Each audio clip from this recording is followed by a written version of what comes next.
केरू, वो बेचारा अनाथ जिसकी जिंदगी में खुशी का मतलब बस एक सपना था। ऊपर से उसकी स्किल ने तो उसे पिटने का परमानेंट कॉन्ट्रैक्ट दे रखा था, लेकिन भाई साहब ने ऐसा पलटा मारा कि पूरी दुनिया को ही उल्टा कर दिया। और जो उसे परेशान करते थे उनको ऐसा घिसा कि अब वो खुद ग्राइंडर के अंदर फील करते होंगे। अब नई दुनिया में केरू जंगल में फल फूल तोड़ने में बिजी था। तभी अचानक उसे किसी अज्ञात आवाज ने उसकी खाली खोपड़ी में एंट्री मारी। आवाज कहती है, जाओ आत्माओं की नजरों की ताकत हासिल करो। बेचारा सोचे ये नया कौन सा सिरदर्द है, लेकिन फिर जोकर की तरह भटकते हुए आगे बढ़ा और पहुंच गया एक झील के पास। झील से अचानक एक आत्मा बाहर निकली, जैसे सरप्राइज पार्टी हो। उसने कहा, मैं स्टार स्पिरिट हूँ, बोल क्या चाहिए। केरू ने एकदम शराफत वाला डायलॉग मारा, मुझे आत्माओं की नजरें चाहिए जो सब कुछ देख सके। आत्मा भी शायद स्पीड डिलीवरी वाली थी। उसने फटाक से पास आकर उसके दाएं आंख पर किस ऑफ डेथ स्टाइल में ठप्पा मार दिया। बस फिर क्या था, केरू की पुरानी जिंदगी का पूरा फ्लैशबैक चालू हो गया। वो पहले एक हीलर था, मतलब दूसरों की टूटी फूटी हड्डियां जोड़ने वाला, लेकिन ऊंचे दर्जे के लोग उसे ऐसे ट्रीट करते थे जैसे फ्री का लोहार मिल गया हो। उसे इतना ड्रग्स पिलाया गया कि खुद को ही बेकार समझने लगा। और जब बात आई डेमन किंग से आखिरी लड़ाई की, तो उसके मास्टर्स जो खुद अधमरे पड़े थे चाहते थे कि ये जिंदा मरे हुए उनको हील करे। लेकिन केरू ने सोचा, अबे ये सब तो मुझे सड़े आम जैसा ट्रीट करते हैं, क्यों ना इनको ही चखाऊं। और उसने ड्रग रेसिस्टेंस की स्किल का इस्तेमाल करते हुए विद्रोह कर दिया। लड़ाई के मैदान में जब उसने फाइट करने की ठानी, तो उसकी सबसे नफरत वाली मास्टर फ्लेयर ने हंसते हुए कहा, तुझे तो तलवार पकड़नी भी नहीं आती। केरू ने सोचा, अभी दिखाता हूँ तेरे चॉपर से बड़ा झटका। उसने अपने हीलिंग पावर से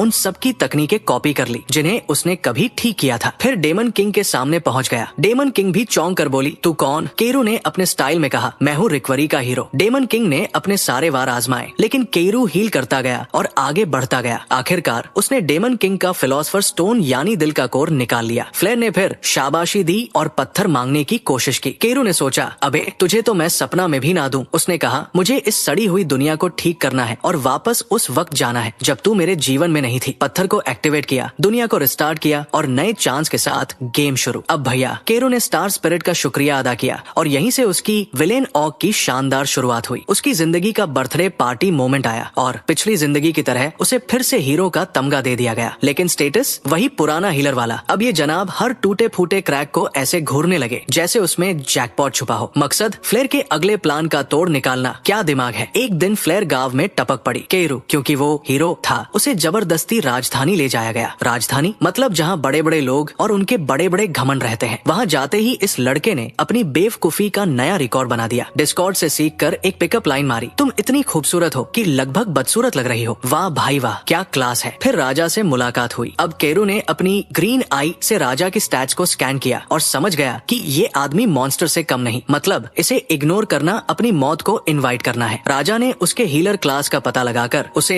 हीरो ऑफ रिकवरी का टैग पकड़ा दिया। अब राजा बोले, तू हीरो है तो जरा तलवार वाली संत कोरेहा को ठीक कर। बेचारी ने डेमन से लड़ाई में अपना दाहिना हाथ खो दिया है। केरू ने सोचा, भाई ये सब मुझसे क्यों, मैं कोई फ्री हॉस्पिटल हूँ क्या। खैर, रात को अपने चैम्बर में लेटा तो सोच में डूबा हुआ था। तभी एक हॉट चिक अचानक कमरे में एंट्री मारती है। आते ही प्लॉट आर्मर गिराया और भाई के ऊपर बैठ गई। फिर शुरू हुआ प्लॉट डेवलपमेंट। अगली कुछ रातें अलग अलग बेड टाइम स्टोरीज में गुजरने लगी। हर बार नई बड़ी विलेन आती, लेकिन केरू तो चालाक था। अपनी इमिटेशन हीलिंग से उनके सारे अनुभव चुरा लेता। कुछ दिन बाद कोरेहा तलवार वाली संत महल में आई। केरू ने उसकी हालत देखी और झट से हीलिंग स्पेल मार दिया। उसका हाथ वापस आ गया। कोरेहा तो इतनी शॉक थी कि धन्यवाद भी बोलने का मौका नहीं मिला। लेकिन फिर एंट्री मारी फ्लेयर और एक बूढ़े मूर्ख ने। फ्लेयर बोली, जाओ राजा को अपना नया हाथ दिखाओ। मतलब केरू को श्रेय तक नहीं दिया गया। बेचारा हीरो और यहाँ उसका क्रेडिट खाने वाले बैठे हैं। फ्लेयर ने केरू की हालत देखी और ऐसा मुंह बनाया जैसे किसी ने उसे बेसन के लड्डू में नमक खिला दिया हो। उसने फटाक से ऐलान कर दिया, ये निकम्मा हमारे किसी काम का नहीं है। लेकिन वो बूढ़ा बोला, अरे ये अनमोल नमूना है, इसे रखना ही पड़ेगा। फ्लेयर ने ठंडी सांस लेते हुए कहा, लड़ाई में इसका पत्ता कट है। हीलिंग करते करते ये बार बार ऐसे टपक जाएगा तो क्या फायदा। फिर उस बूढ़े को हुक्म दिया, इसका कचूमर निकालना पड़े तो निकालो, बस इसे काम लायक बना दो। दूसरी तरफ केरू, जो अब तक होश में था, मन ही मन सोच रहा था, वाह ये फ्लेयर तो वैसी ही निकली जैसी पहले थी। अब इससे बदला लेने में मजा आएगा। अगले दिन अपने कमरे में केरू बच्चों जैसे टैंट्रम्स फेंकने लगा। मुझे हीलर नहीं बनना, हर बार जब हीलिंग करता हूँ तो डरावनी यादें आती है। फ्लेयर ने उसे फुसलाने की कोशिश की, लेकिन भाई केरू ने साफ कह दिया, मुझे ये बकवास मंजूर नहीं। फ्लेयर ने हमदर्दी का ढोंग रचते हुए कहा, ठीक है मैं तुझे मजबूर नहीं करूंगी, और बूढ़े को लेकर निकली। लेकिन केरू के पास उसका नाटक समझने का पूरा एक्सपीरियंस था। उसने सोचा, बेटी ये चालें मुझ पर दोबारा मत आजमाना। माना। थोड़ी देर में एक नौकरानी आई जो फ्लेयर का भेजा हुआ चाय का प्याला लाई। केरू को मालूम था चाय में जरूर मिलावट है, लेकिन फिर भी उसने ले लिया। चाय पीते ही गधे जैसा बेहोश हो गया। होश आया तो खुद को जेल में पाया और उसका स्वागत हुआ एक तगड़े मुक्के से। गार्ड रेनार्ड ने उसकी हालत ऐसी कर दी जैसे नया टेबल क्लर्क हो। उसने फ्लेयर के हुक्म पर उसे टॉर्चर करना शुरू कर दिया। फिर वो बूढ़ा बुढ़ा भी आ गया और उसने एक और डोज मार दिया। इसके बाद तो हर रात जेल में कल्चरल एक्सचेंज प्रोग्राम चलता। बुरी लड़कियों से लेकर बेहुदे मर्द तक सब आकर केरू को अपना हुनर बढ़ाने का जरिया बना लेते। दिन में उसे जबरदस्ती हीलिंग के काम पर लगा दिया जाता, जबकि वो दर्द से कराह रहा होता, और रात वो तो पूरी की पूरी भूल भुलैया होती। लेकिन केरू ने पहले से सब प्लान कर रखा था। वो बस उस पल का इंतजार कर रहा था जब उसकी सहनशीलता का लेवल पार होगा और वो अपनी ताकत से जाग उठेगा। एक रात फ्लेयर हमेशा की तरह उसे ड्रग देकर अपनी स्टाइल में बोतल उसके सिर पर तोड़कर बाहर निकल गई। लेकिन अब ये शांत ज्वालामुखी फटने के लिए तैयार था। अब केरू के अंदर का ज्वालामुखी फूट चुका था। उसने अपनी दिमागी ताकत वापस पाली और ड्रग्स का असर ऐसा रौंदा जैसे किचन का कचरा। उसे तुरंत समझ में आ गया कि बदले की घड़ी आ चुकी है। दूसरी ओर फ्लेयर को थोड़ी गड़बड़ी का एहसास हुआ, लेकिन उसने सोचा कौन सा पहली बार कुछ अजीब हुआ है और आराम से निकल ली। अगले कुछ दिन केरू ने जेल के सैनिकों की गप सुनने में बिताए, जैसे खुफिया एजेंसी के स्पाई हों। उसके कान हर उस बात को कैच कर रहे थे जो उसके प्लान में काम आ सकती थी। फिर वो रात आई जब राजा किसी टूर पर निकला। भाई साहब ने चेन तोड़ी और जेल से भाग खड़ा हुआ। जब फ्लेयर को खबर लगी तो उसके होश उड़ गए। सोच रही थी ये गधे जैसी शक्ल वाला कैसे भाग गया, लेकिन तभी रेनार्ड ने केरू को फिर पकड़ लिया और फ्लेयर के सामने पेश कर दिया। रेनार्ड बोला, मैडम, इसने कुछ ऐसा कहा है जो आप इग्नोर नहीं कर सकती। फ्लेयर ने उसे अपने चैम्बर में बुलाया। वहाँ पहुँचते ही केरू ने ऐसा प्लॉट ट्विस्ट दिया कि फ्लेयर के होश उड़ गए। उसने रेनार्ड और गार्ड्स को हटाया और एकदम प्राइवेट मोड ऑन किया। तभी केरू ने अपनी पहचान बदली और सामने आया। फ्लेयर की आंखें इतनी बड़ी हो गई कि लग रहा था बाहर गिर जाएंगी। उसने बिना देर किए फ्लेयर की एक उंगली तोड़ दी और कहा, अगर चुप रही तो बदला यही खत्म, वरना अगले 9 की बारी है। फ्लेयर ने दर्द सहते हुए हामी भरी, लेकिन केरू के दिमाग में तो ट्रिपल एक्स प्लान चल रहा था। उसने उंगलियां ठीक की और फिर तोड़ना शुरू कर दिया। दर्द के मारे फ्लेयर की चीखों ने पूरे महल को दहला दिया। इसके बाद केरू ने उसे बिस्तर पर पटक दिया और अपने ताकतवर हथियार से उसकी बर्बादी की तैयारी की। फ्लेयर ने भागने की कोशिश की, लेकिन केरू ने उसे पंगु कर दिया। बेचारी फर्श पर ऐसे रेंग रही थी जैसे कोई केचुआ सूखी जमीन पर। फिर केरू ने जलती छड़ उठाई और कहा, ये छड़ या वो छड़, जल्दी फैसला करो। फ्लेयर ने मिन्नतें करते हुए वो छड़ चुनी, लेकिन केरू ने पहले उसे और तड़पाया और फिर पूरी तरह बर्बाद कर दिया। उसके बाद उसने फ्लेयर की यादें मिटाई, उसका चेहरा बदल दिया और उसे अपने साथ ले गया। वही महल में एक नकली लाश छोड़ दी जिसे उसने फ्लेयर जैसा बनाया और चालाकी से पूरी कहानी रेनार्ड के नाम कर दी। खुद का चेहरा भी ऐसा बदला कि पहले का भूतिया अवतार पीछे छूट गया। अब वो इतना स्मार्ट और हैंडसम बन गया कि लोग उसे देख कर कहें, अरे ये तो हीरो है। अगले दिन अपने नए घर में बैठा केरू सोच रहा था कि अब उसे और ताकतवर बनना होगा, क्योंकि डेमन किंग से उसे पुराने राज खोलने थे और भाई साहब के बदले की गाथा बस शुरू हुई थी। अब जब फ्लेयर नई पहचान और खाली खोपड़ी के साथ उठी तो सबसे पहला सवाल यही था, मैं कौन हूँ और दूसरा ये हैंडसम कौन है। केरू ने तुरंत अपनी एक्टिंग स्किल ऑन की और कहा, तुम्हारा नाम है फ्रेया और हम पुराने लवर्स हैं जो खास प्लॉट बनाने के शौकीन थे। मैजिक के दम पर उसे पूरी तरह ब्रेन वॉश कर दिया और वो फटाक से उस पर फिदा हो गई। फिर भाई साहब और मैडम ने तुरंत ही इंटेंस वर्कआउट सेशन में भाग लिया। बाद में फ्रेया ऐसे लिपटी जैसे केरू के पास एकदम जादुई स्किल हो। जब उसने नाम पूछा तो केरू ने अपने नए अवतार का परिचय दिया। क्यों रुका? क्योंकि अब वो नया जन्म ले चुका था। इसके बाद दोनों ने मिलकर राजधानी छोड़ने का प्लान बनाया ताकि अपने नए जीवन की सुरक्षा कर सके। जैसे ही वे निकले, देखा कि लोग रेनार्ड के वांटेड पोस्टर पर गप मार रहे हैं। अब चूंकि केरू ने ही रेनार्ड को बलि का बकरा बनाया था तो उसने एक शातिर मुस्कान के साथ रास्ता नाप लिया। लेकिन तभी किसी ने नॉन की वापसी का जिक्र किया। नॉन फ्लेयर की छोटी बहन और केरू की पहली जिंदगी का सबसे खतरनाक सिरदर्द, वही जिसने उसकी हालत सबसे पहले भांप ली थी। केरू सोचने लगा, इससे तो मैं दूर ही रहूं, वरना ये मेरा भूत खींचकर वापस ले आएगी। अगली सुबह केरू अपने बुरे सपनों से जागा। वो पुरानी जिंदगी का वो हिस्सा याद कर रहा था जब फ्लेयर और उसकी घटिया गैंग ब्लेड और बुलेट ने उसे खिलौने की तरह इस्तेमाल किया था। इसने उसके बदले की आग को और भड़का दिया। कुछ दिन बाद वे एक नए शहर पहुंचे और खाने के लिए एक बार में घुस गए। खाना खाते खाते जब केरू ने पानी उठाया तो उसकी सुपर आंख ने अलर्ट दिया, पानी जहरीला है। उसने तुरंत फ्रेया को रोक दिया। उसने सोचा, लगता है यहाँ के पानी का सोर्स मॉन्स्टर की लाशों से दूषित हो गया है और इसका असर पूरे शहर पर पड़ रहा है। फिर जैसा हीरो लोगों के काम आते हैं, उसने खुद वो जहरीला पानी पी लिया। फ्रेया तो डर के मारे सन्न रह गई, लेकिन केरू ने बताया कि उसकी हीलिंग पावर उसकी बॉडी को एंटीबॉडीज बनाने में मदद करेगी, जिससे जहर का तोड़ निकलेगा। और बस एक बूंद अपने खून की पानी में टपकाई और पूरा पानी साफ साफ हो गया। अब तो वो शहर वालों के लिए मसीहा बन गया। अगले दिन शहर में घूमते हुए उन्हें एक व्यापारी और उसके असिस्टेंट से मुलाकात हुई। अपनी ग्रीन आई से केरू ने तुरंत पहचान लिया कि ये लोग ईमानदार हैं। उसने व्यापारी को बताया कि उसके इन्फेक्शन का इलाज उसके पास है। व्यापारी ने उसे मजाक समझा और कहा, तू भी वही फुटपाथिया चोर है जो जड़ी बूटियों के नाम पर ठगता है। केरू ने व्यापारी को सुझाव दिया कि वो दवाई पहले उसके असिस्टेंट पर आजमाए, जिसकी हालत वैसे ही भिखारियों जैसी थी। और जैसे ही उसने दवा ली, उसका इन्फेक्शन तुरंत ठीक हो गया।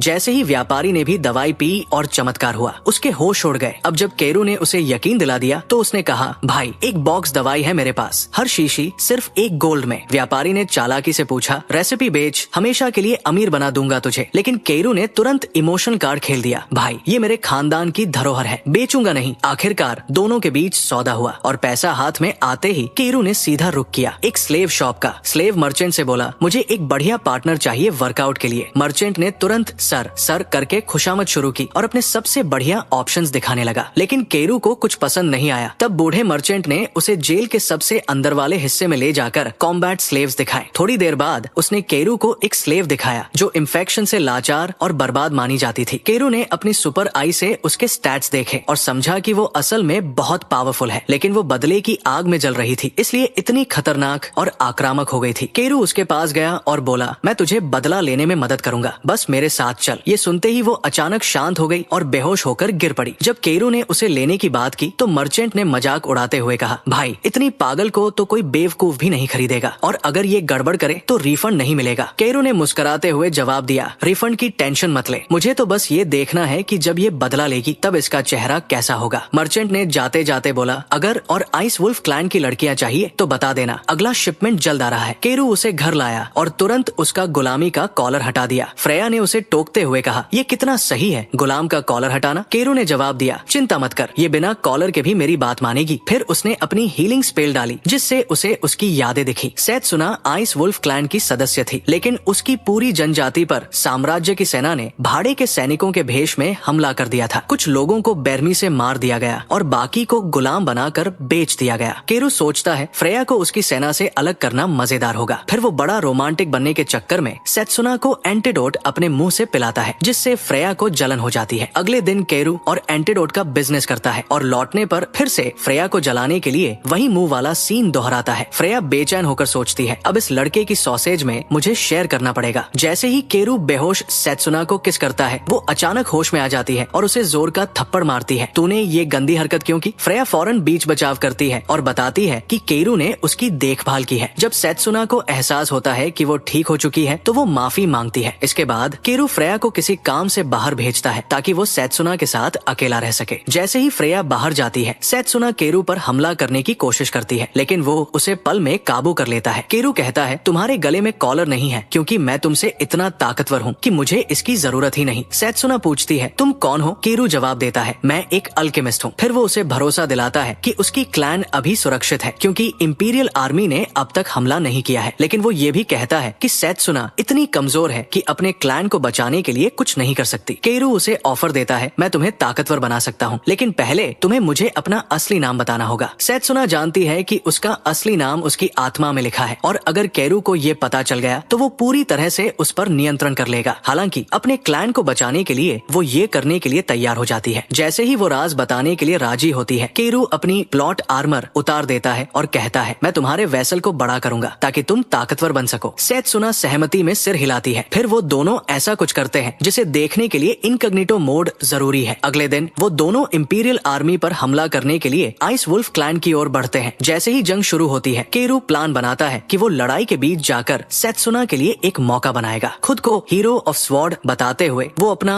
रेड जूस चारों तरफ फैलाने लगता है। आइस वुल्फ क्लैन तक पहुंचने के बाद वो कहता है कि वो सेत्सुना के आंसुओं और इच्छाओं को पूरा करने आया है। क्लैन वाले उसकी बातों को बकवास समझते हैं जब तक कि वो सेत्सुना को इंपीरियल आर्मी का धुआं उड़ाते नहीं देख लेते। सेत्सुना को लड़ाई में मुस्कुराते देखकर केरू खुश हो जाता है और सोचता है कि उसे लड़ाई में मजा आ रहा है। वहीं दूसरी तरफ वो देखता है कि फ्रेया में अब वो बेरहम रवैया नहीं है जो फ्लेयर के समय हुआ करता था। ये सोचकर कि शायद किंगडम की भ्रष्टता ने फ्लेयर को ऐसा बनाया था, केरू तय करता है कि उसे पूरे किंगडम से बदला लेना है, सिर्फ फ्लेयर से नहीं। रात में केरू को पता चलता है कि जहरीला पानी आइस वुल्फ क्लैन की वजह से हुआ था। वो सेत्सुना से पूछता है, क्या मैं इस जहर को और खतरनाक बना दूं ताकि तुम ज्यादा इंसानों से बदला ले सको। सेत्सुना कहती है, नहीं, मैं निर्दोष इंसानों को तकलीफ नहीं देना चाहती। ये सुनकर केरू तुरंत पानी को शुद्ध कर देता है। इसके बाद हमारे भाई साहब सेत्सुना के साथ प्लॉट डेवलप करने लगते हैं। अपनी अद्भुत क्लैपिंग स्किल से वो सेत्सुना का असली नाम उगलवा लेते हैं। इस बीच राजधानी में किंग को पता चलता है कि बर्नार्ड को फंसाया गया था और वो केरू के पुराने रूप में है, इसलिए वो उसे अपनी खोई हुई इज्जत वापस पाने का एक मौका देता है। दूसरी तरफ राजधानी में कोरेहा कुछ लूजर्स को बात करते सुनती है कि आइस वुल्फ क्लैन की घटना में एक आदमी ने खुद को हीरो ऑफ स्वॉर्ड बताया और क्लाइरेट स्वॉर्ड टेक्निक का इस्तेमाल किया। अगले दिन जब केरू अपनी साइड चिक्स के साथ शहर घूम रहा होता है, एक सड़क छाप आदमी उसे रोककर सेत्सुना को एक गोल्ड कॉइन में खरीदने की कोशिश करता है। केरू उसकी तरफ देखकर जवाब देता है, भाई 1000 गोल्ड पीस लेके आ, फिर बात करेंगे। गरीब लड़का जो सिर्फ जुबानी बहादुर था, गुस्से में केरू पर हमला करने की कोशिश करता है, लेकिन सेत्सुना बीच में आकर उसे झपट कर लॉक कर देती है। इसके बाद केरू उस पर जादू करता है और पता चलता है कि वो सैनिकों में से एक है जो आइस वुल्फ क्लैन पर हुए हमले में बच गया था। केरू उसकी बैज लेता है और सेत्सुना उसे सीधा ग्रेट बियॉन्ड यानी ऊपर वाले के पास भेज देती है। इसके बाद केरू की मुलाकात गोल्डमैन से होती है। बातचीत के दौरान गोल्डमैन अपने आदमियों को बुलाता है और केरू को धमकाता है कि वो दवा का नुस्खा उन्हें दे दे। गोल्डमैन का कहना है कि उसके बिजनेस पार्टनर बड़े पैमाने पर उत्पादन करना चाहते हैं। केरू मुस्कुराकर पूछता है, कितनों को सीधे निर्वाण भेजने का इंतजाम चाहिए? गोल्डमैन इसे मजाक समझता है और सोचता है कि केरू ब्लफ कर रहा है। तब केरू उसे चुनौती देता है, चलो कोशिश कर लो। हालांकि केरू अपने दिमाग का इस्तेमाल करता है और दिखावे में 500 गोल्ड पीस के बदले नुस्खा बेचने की बात कर देता है। गोल्डमैन तुरंत मान जाता है और केरू सौदा पक्का करके अपनी लड़कियों के साथ वहाँ से निकल जाता है। बाहर निकलने पर लड़कियां उसे ताना मारती है कि उसने नुस्खा क्यों बेचा। तब केरू हंसते हुए कहता है, वो नुस्खा नकली था, असली दवा मेरे शरीर की एंटीबॉडीज पर निर्भर करती है, उनके पास वो नहीं है, इसलिए दवा कभी काम नहीं करेगी। वो ये भी बताता है कि उसने पहले ही जहरीले पानी को शुद्ध कर दिया है, इससे बीमारी का फैलाव जल्दी रुक जाएगा और गोल्डमैन के सारे व्यापारिक प्लान चौपट हो जाएंगे। लड़कियां उसकी चालाकी देखकर उसकी तारीफ करती है। जैसे ही वो आगे बढ़ते हैं, अचानक कोराइडा प्रकट होती है और केरू पर हमला करती है। केरू फुर्ती से उसका वार रोकता है, लेकिन वो उसके चेहरे पर हल्की खरोंच मारने में कामयाब हो जाती है। कोराइडा उस पर महल के सैनिकों को खत्म करने का आरोप लगाती है। सेत्सुना और फ्रेया केरू का बचाव करती है, लेकिन कोराइडा उन्हें ब्रेन वॉश मानती है। गुस्से में फ्रेया आग का गोला छोड़ती है, जिसे कोराइडा